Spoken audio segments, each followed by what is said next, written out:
That's what we're talking about today. White lies are prevalent, and that actually, you'll all be glad to hear this. It's more prevalent with males than females. Matter of fact, at a rate of about 2 to 3 times more. We're not talking about percentage, we're talking about multiplication. For some reason, males will tell white lies far more than female. And that's according to literally it's research. I didn't make that up. I would rather not have, but came from the University of Massachusetts, a study done by Robert Feldman. And part of the study also highlighted that up to 60% of everyday people embellish the truth. And you all know what happened when Pinocchio embellished the truth. Remember what happened? His nose grew and grew and grew and grew. And there's been recent even capitalizing on that. There's a newspaper on the East Coast. I can't remember which one it is, Washington Times or Post, that has Pinocchios where they actually rate politicians and how, things that they're not telling the truth of, and they will give Pinocchios. There was even a commercial not too long ago where Pinocchio was a motivational speaker.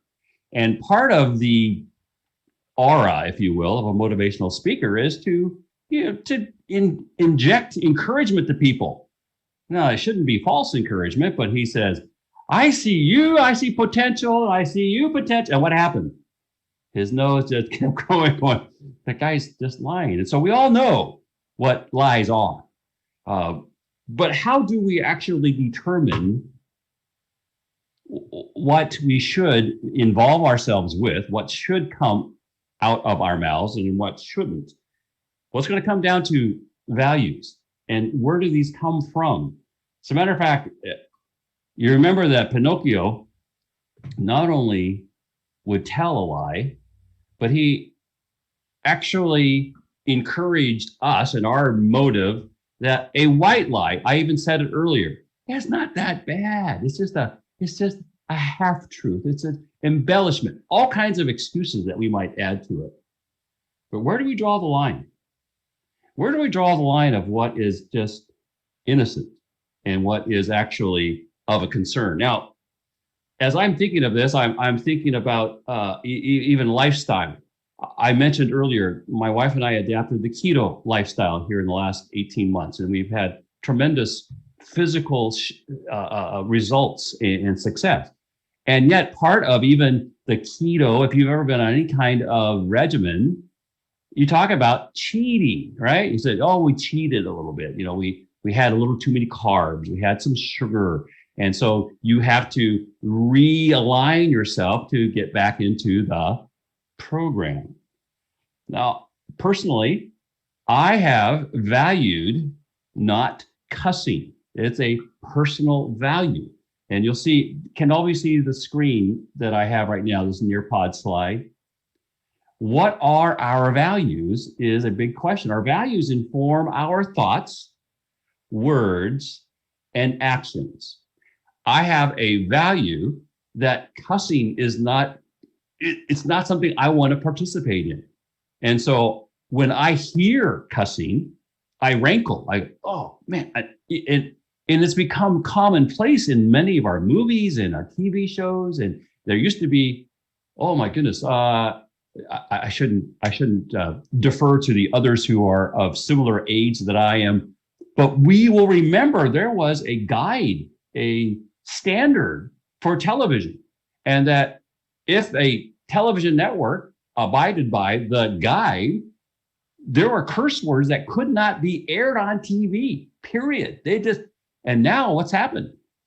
We've kind of thrown that out, and anything goes. And you can hear any kind of word anytime, anywhere. But if you value not cussing, not being profanity laden in your speech, then it will show up where? In what you say. It will show up in how you think. It will show up in your actions. Our values are important because they help us grow and develop. And some of us are saying, hey, I'm way past growing and developing. You know what? I'm into habits now. I've been doing, but I want you to hear something. Who you are is not determined by the past, either successes or failures. Who you are, who I am, is determined by the next choice we make. And I want you to hear that. It doesn't matter where you've come from, what you've done, what kind of habits you've been in. Who you are is literally the next choice you make.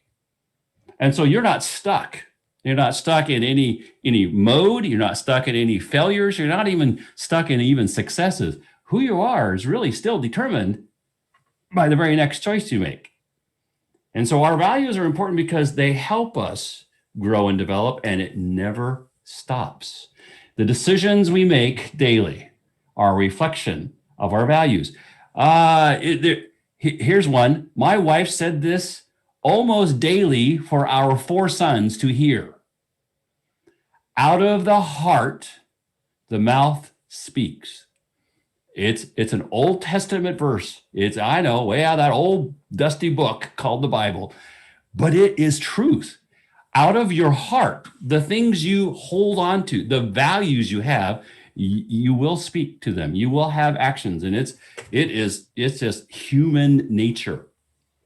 So your values are the things that you believe in, the things that you hold on to.